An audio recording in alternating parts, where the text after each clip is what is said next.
Sunana Yasin Abdulwahab Musa. Ni ne zan dauki wannan course din na UX UI. A wannan course din za ku koyi abubuwa kamar su what is UX UI, menene UX UI, how to create a Figma account, yanda mutum zai create na Figma account, introduction to FigJam.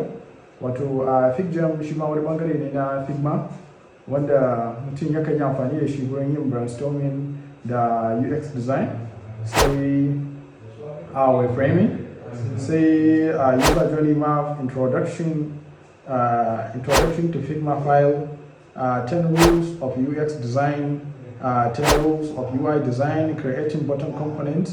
Yadda mutum zai creating ko ma wani irin component ba dole sai button ba, sai navigation links, search box component da dai sauransu.